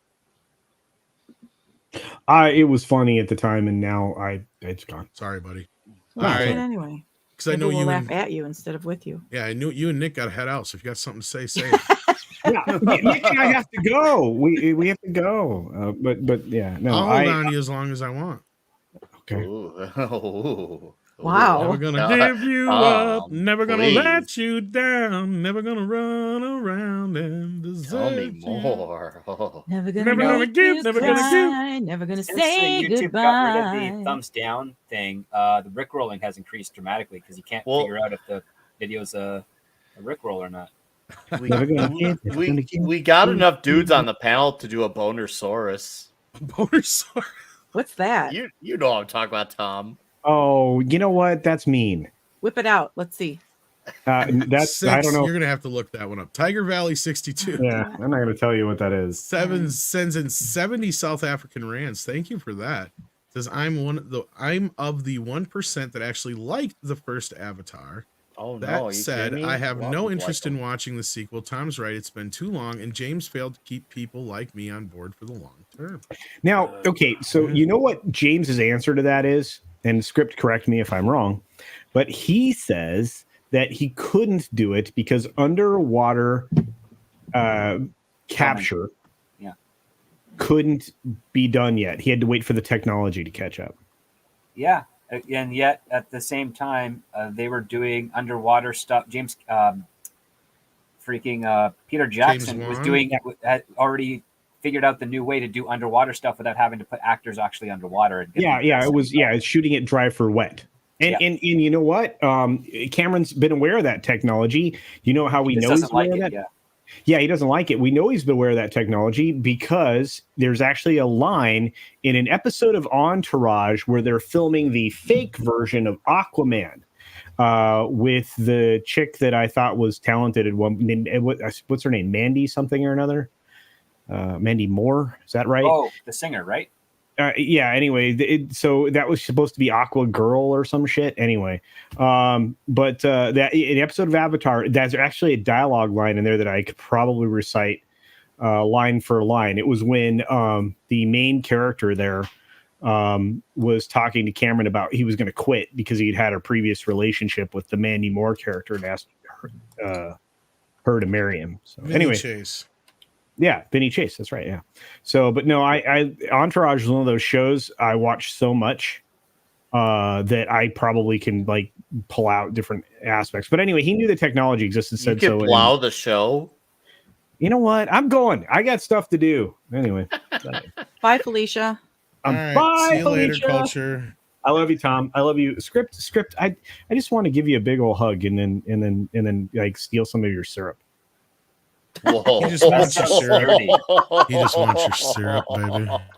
He wants Drain I'll it take the yourself. hug, but the syrup stays inside the doctor. the No, skip. syrup. He does not. He I want the wants the Canadian maple syrup, dude. It's man, so you guys- sticky. they're so AKA Listen, the if the travel script man stuff- goo. If this travel stuff lifts by January 8th, as the Congress has stated, Yeah. I will be making my trips to the United States starting the 9th. Ooh. Cool. I will be headed. Yay. I will be headed to the Los Angeles area for while you're making all these amazing meetings. So I'm going to be begging on doors. Open up. please give me a job. It's been Get me 3 out of years. Canada. All right. I'm out of here. Love you guys. Bye, Bye, culture. Love you. culture. Nick Weiser is leaving as well, correct? I will be. Yes, it's about that time for me. I got some stuff to do before I slide into TNT and You hang with the said Dick's slide in. I did slide in. The way I'm gonna I do try and for head you. over there. I don't know if I'll make it tonight or not. I'm feeling kind of blah, so we'll see. No, but, I understand. I literally have. Believe it or not, it's not even TNT that I have to get right. I actually have a bunch of home stuff I have to do before I can even get on TNT. So it's gonna be like 30, 40 minutes for me alone. So yes. Yeah, no, good conversation. And I'm very curious to see what these next few weeks are gonna be with Black Panther and Avatar. I'm standing by. Avatar is going to be somewhere between 800 and 1 billion. Now, whether they dub as success is going to be a whole other question. Black Panther, I think it's going to do around 700, maybe 600, but 700 at best is where I'm at. It's going to have that strong, amazing first weekend, but when that dive dives, it's going to be unparallelably huge. So, anyways, thank you for having me, Tom. Script 6, nice to see you. Good to Thank see you you, to the Nick. chat for being here. All right. You all have a magical evening. I'll see a lot of you on TNT. And yeah, I have a channel, 32 Flavors of Nick Weiser. Toronto, it's the Comic Shop Talk Show. We basically get drunk and we talk about comic books. Simple as that. So thank you and have a good night, all. Good night. Yeah. And I did, Victor. I did. It looks good. But it wasn't like a huge improvement over the last release because that was already from the same master. They did a pretty good job on that Blu-ray, so but at the same time it was nice to see it in 4K. Teague says, "Are you all optimistic about Disney's Strange World? To me, the first trailer looked hooked me, the second not so much. Still happy to see Pulp Mag's inspiration." Yeah, I vaguely remember this movie. I think I saw a trailer for it, but nothing really pulled me into it yet. I've been really turned off by Disney animation since Wreck-It Ralph 2. So since then, I don't think I've watched anything of theirs. What about you guys? don't I've even only know seen what it still is. images, not the trailer. Yeah. What'd you say, Six? I don't watch. I'm not an animation cartoon kind of. Yeah. You're mean- in animation, but you're not an animation. Yeah. I'm not into animation.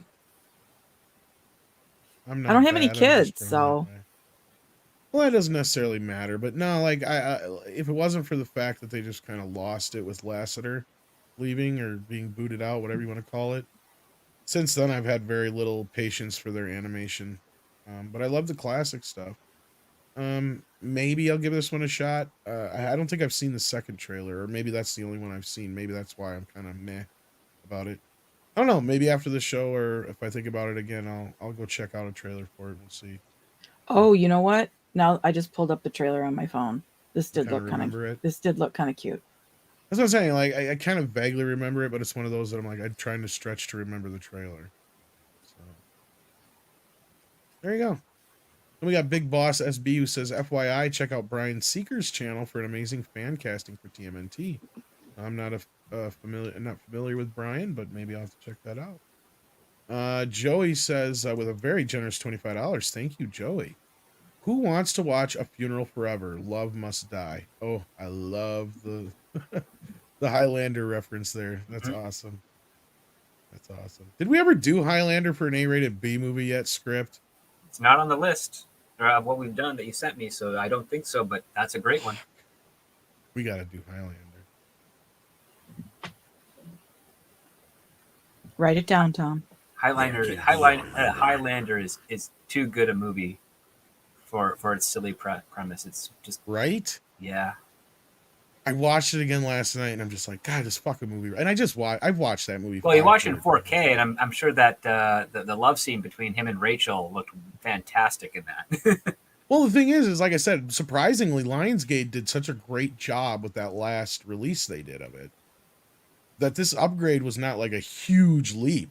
I mean, sure, it's a little bit higher resolution, a little bit better coloring, and you know, the darkers are a little darker and whatnot, where they're supposed to be.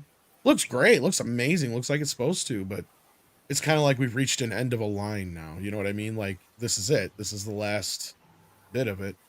We're never going to get another release of Highlander after this. This is the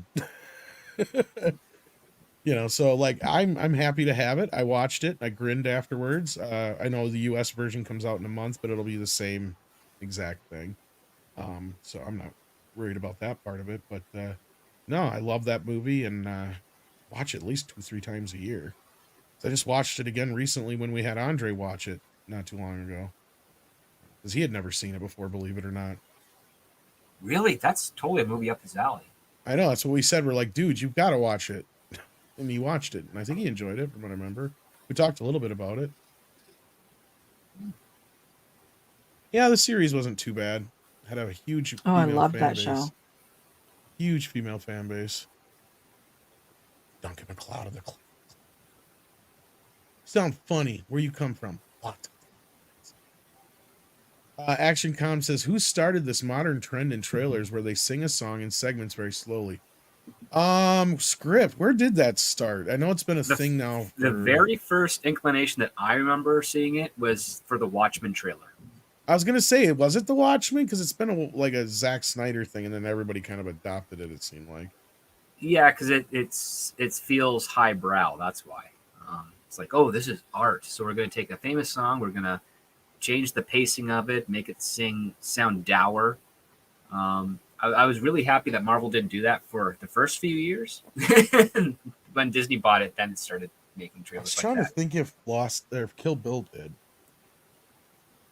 So did they No, have Kill songs like Bill- that in Kill the Bill movie? But was really that riff that they did, the guitar strumming song. okay, That was the catchy song. That was all over the trailers before even anybody that's knew right. who The was dun, dun, around. It dun, was really dun. That's right. fast paced. No, I think it No, was. it's just in the movie itself. Yeah, I think it 'Cause was they have kind of around the time of the Watchmen came out, because Yeah, you're probably right. yeah, Which one did the Watchmen use again in slow mo? Leonard Cohen. Again. That's all Zack Snyder knows, because he thinks Leonard Cohen is the gift from God, and I think that he's got some hits here and there, but he's Oh, I over- love Leonard Cohen, but yeah, sadly Zach has kind of ruined Leonard Cohen because he used to be one of those artists that not everybody knew who he was, and then now with him, he's like everywhere. Yeah, at least that's I think that technique, the slowing down the trailer or taking a remix of it at a different tempo and pace. Then again, I don't know how Leonard's seen up there in Canada, so that could be a different situation. Now you give me a trailer that has something from Elvis Costello doing it. Or even who sings the song "All My Friends Are Dead." There you go. Oh, I That's a can't trailer remember. song. But I will say, like, I do miss the days where the trailer was fast paced and energetic, as opposed to dour and dirty sort of thing. The other one I remembered before, other than Watchmen, was Ready Player One. Was the one I was going to say. Ready Player One was like 4 or 5 years ago, or less than that. Really? Is that all it was? I thought it was Yeah, longer it was than not that. that far. It's not that old. Oh, I swear it was. Oh, Sucker Punch did it too, I think, too, now that I mentioned. And that was right after Watchmen, I think, right? Yeah.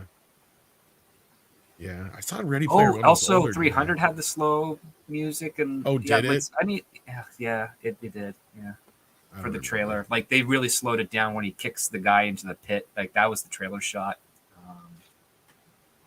Well, that was also in the era when you had the crap. Yeah, that's like that's closing in on the 2010 stuff. Oh, they're saying, yeah, Shinatsky says 300 had the 9-inch nails song. Okay. Yep. Which one had the so another one did it around that same era that had the Smashing Pumpkins one.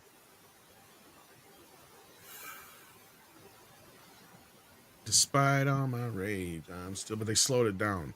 Yeah, I just can't remember what movie it was Oh, done, but I remember shit. hearing that slowed down a couple of times.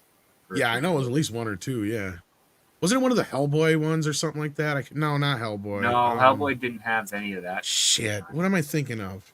Somebody in the chat will remember. Might have been Watchmen as well. No, Willard actually had the actual song in it. At least they just flat out used the song. Which the trailer sadly ended up being better than the final cut of the film because they changed the ending, which pissed me off, and cut all of it down to a PG-13. Talk about ruining what could have been That's one of the best the remakes. Crispin Glover horror film. Yeah, what could have been one of the best remakes ever. I saw the unrated cut of it, the original cut, and it was brilliant. I'm like, fucking A, he managed to do it. He pulled it off. It's a remake better than the original. And then I'm sure there's probably a YouTube channel out there that does trailers by year and just has all of them done. So you can probably watch those hour-long things and work your way back to find the first instance of that technique. Oh yeah, I'm willing to bet it started with around what you're talking about, though. Probably It's definitely like in the mid to late 2000s, before 2010. That's when I kind of remember it becoming more frequent. That's right. Watchmen also used "This Is the End." I forgot that. Yeah. You know what's even 90s. funnier is that the cover of Bowie's "We Can Be Heroes" was used for the Emmerich Godzilla stuff, but not as part of the trailer music. It was just used as a companion music video. Well, that was because they were smart on that. They did. Fucking, I mean, there's a video at some point. I just haven't quite cracked the backbone of it yet. But like, it has something to do with how Godzilla managed to do what they needed to do to sell what they knew was going to be a bad movie. But yet they sold it on every demographic level. And they were smart even with the soundtrack. Half of it is urban or R&B artists, and the other half is rock and pop radio artists. So at the same time, simultaneously, they released Heroes by Wallflowers, which was the remake of the Bowie song you're talking about. And then they had Come With Me, which was Jimmy Page and Puff Daddy on the other side of it. So they had those simultaneously released. So they were hitting both demographic, or all 4 or 5 demographics at once with the music. And the trailers were hitting everywhere, plus the Taco Bell tie-in, plus everything else. It was a massive campaign that they'd never matched since, but they managed to sell that movie and make their money back. Almost through that first pre-sales. I love pre-sales. That's how you make a lot of your movies now. Pre-sales and lines of credit. Yeah, it was crazy, but the Willard movie was a whole nother animal altogether. I wish they wouldn't have fucked that up, because that would have been a great remake. See, people are still talking about it in the chat. But anyway, yes, Willard with they use that song, but they didn't slow it down. It's just the actual song. Mm-hmm. Yeah. So, Take on Me. Wasn't that Deadpool that used a slower version of that? Deadpool 2, I think it was. I can't remember. The slow version's on the soundtrack. That I know it's in the movie. But anyway, I think we're wrapped up. We caught up on the super chats, didn't we, Six? Yep. Awesome sauce. Awesome sauce. With that, I don't think there's really, unless you guys want to talk about the John Wick trailer quick, do that. That was an awesome trailer. Did you guys like that? Did you see that script? Is the Asian guy blind? Because I haven't seen 2 or 3 yet. Because it's not that I don't know if he's in the first 2. I'm forgetting the. That's Donnie Yen's character, isn't it? Yeah. I don't know if he's blind or not, but I don't think he's in the first 2 movies from my recollection. Because they're like at the end of the trailer, they're like 3 feet apart, shooting at each other and missing. And I'm thinking, how does that happen for these expert assassins? Mm-hmm. I don't know, but the trailer looks fun. What I like about this one compared to the other ones is that there you can see it a little better. Is that it looks like they're finally getting back to the story, because I kind of felt like the second and third film kind of lost focus of what the first film was all about. Oh yeah, he's avenging his dog because it's the last gift he had from his dead wife. And then now it feels like, yeah, we're finally getting back to the whole point of his wife, and he's finally got a possibility for an out. You know, which it seems like this is what he did the first time to get out. Yeah, and we got Clancy Brown. Yeah, you're probably right, Script. This is what the impossible task or whatever it was. And of course, you got Skarsgård as the bad guy here. You might be right. There's a pole in his hand right there. Script's right. I think you're right, Script. He's blind. He's playing a blind character. He's playing the illegitimate son of Rutger Hauer's character from Uberman. It's like he's not blind, he's just really aloof. No, he's actually looks like he might be blind. Yeah. I've never actually seen any John Wick movies. Really? Because I heard that a dog dies in the first one. It's sad, Six. I'm not down with that. It's really sad, but the thing is, the fact that the hero is avenging his dog. Yeah, you get to see badass. Yeah, that's what I'm saying. Is like you get so into it that like that point you're like, yes, that motherfucker deserves that for what they did to that puppy. Like they went there to, I'm not going to spoil the movie. The first one's really good. I'll check out second and third one later one day. But here's my problem with the second and third one. The second and third one started to feel like video games. Like that's the problem. Is like there's so many people coming. But here's my other part that I love. Speaking of Highlander, we get Clancy Brown. He's awesome. Yes. Clancy Brown is great. He's great in everything. But no, and we also get nunchucks. I mean, come on. I mean, what's better than nunchucks? No, but nunchucks are enough. Nunchuck John Wick is good enough for me. Nunchuck John Wick. It works. That's a pretty good. See, that's the other thing. This looks beautiful. This looks gorgeous the way it's shot. Mr. H was just gushing. Yeah, contrast is awesome. Black, the red, the they have the orange and the red, and then dumb chucks. No, I'm looking forward to this. So it sounds like that could be fun. March. You got till March to watch them all 6. If you're gonna go see this one, that is. Yeah, I think I might. The third one's a little bit better than the second one from my recollection, but I haven't sat down and watched the second and third one nearly as much as the first one. Like I've watched like that first one, I'll put up in that pantheon of greatest action films of all time alongside like Die Hard and stuff like that. Dirty Harry. Well, just tell me, is the Speed. scene where the dog dies, is it graphic? No, Not so much graphic as just sad. Okay. no, it kind of happens quick, and you realize it happens, and then you're very upset. You're as upset Yeah. as John Wick is. So upset that he takes a sledgehammer to the floor. Yeah, it's kind of like the way they handle it is very tasteful, I guess is the best way I could put it. Considering. Sidebar.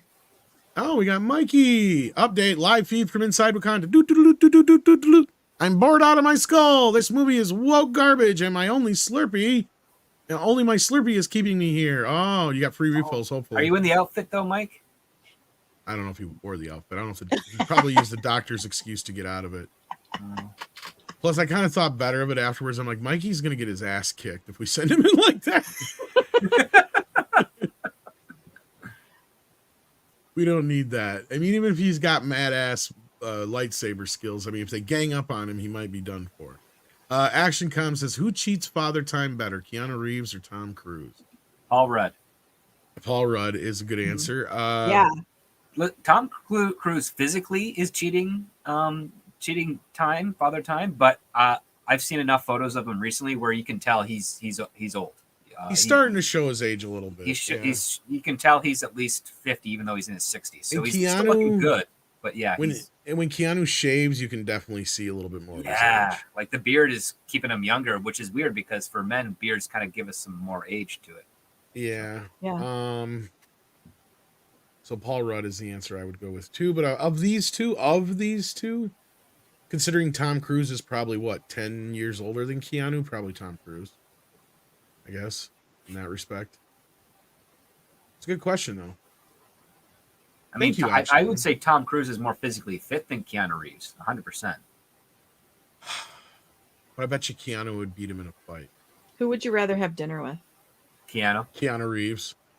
I think I'd rather have dinner with Tom Cruise because I'd like to ask him about Scientology. No, don't do that. Oh, you'll be a Scientologist by the end of that session. No, Scarlett Johansson left Mission Impossible because of that.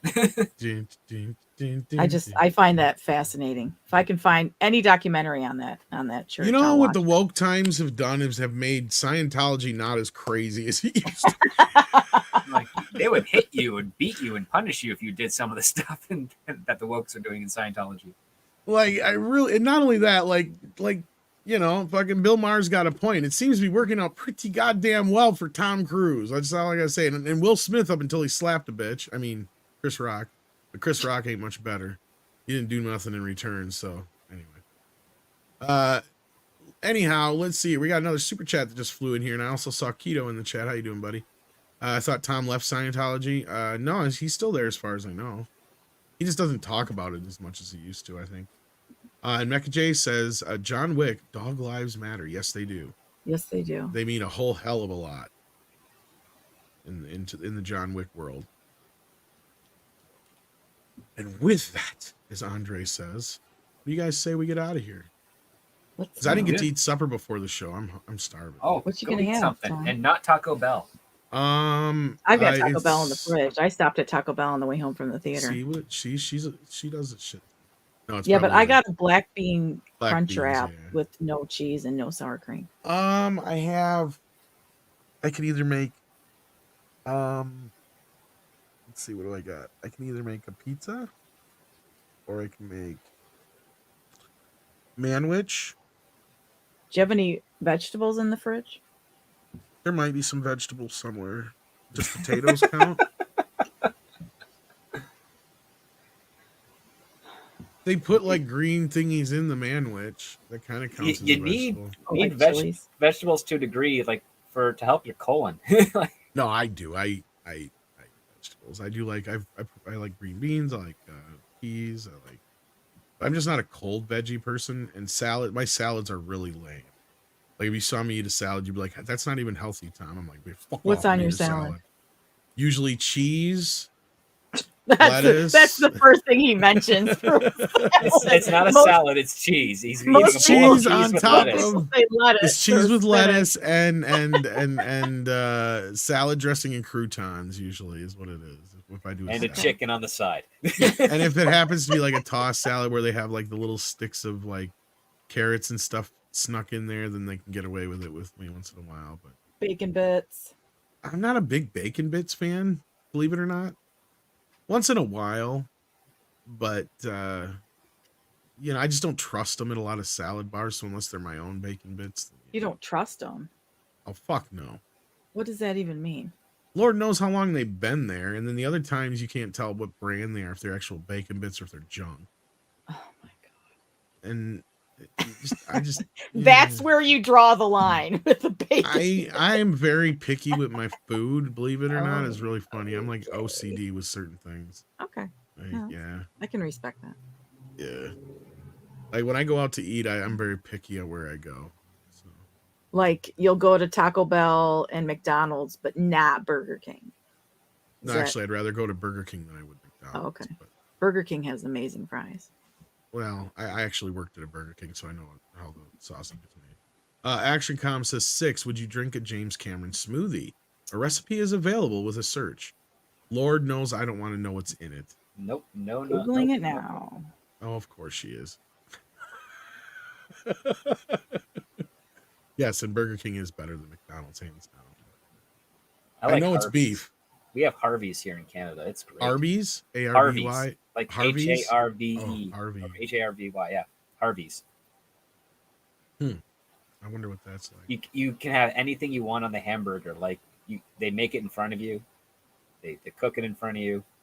So they never spit in it. And Bryant, yeah, I think David Zucker said this a while ago about Hollywood destroying comedy. A lot of people have been saying that. Yeah, we got Hardee's and we got Arby's here. Hardee's is not too bad. Hardee's is pretty good. Or Carl's Jr., depending on where you're at. Oh, Hardee's cousin, Harvey's. Yeah.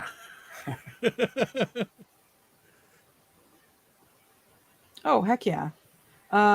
Spinach, apple, orange, banana. Sans the spinach, it doesn't Smoothie. sound so horrible. I'm not a smoothie person. I would just eat the fruit. I just chew it up, make it a smoothie in my mouth as we go. There you go. All right. With that, I guess she's going to go make herself a James Cameron smoothie. And we're going to head out of here. Why not? What do you guys say? Anything go. else to talk about? Nothing? No. Let's go, Tom. Let's go. Let's Don't get forget Tom your- fed. Don't forget your rock tonight when you go see Wakanda Forever. Get your rock. You guys Oh, remember? the popcorn rock. Popcorn rock? Yeah. What? Oh, Yeah. yeah. I'm still waiting for somebody to tell me what exactly it is, but I think it's just a rock that glows. Because of the whole her find Must have been in the re-remaking last hour of the movie. remaking the device to find vibranium is what I think it refers to. God, what a shit. That's what it's all about. All right, kids, let's go. I got 5 pieces of candy. I got a chocolate bar. I got a quarter. I got a rock. I got Anybody got anything to plug before we No. go? All right. Plug? No. This guy got plugged. I got molested in the little boy's room.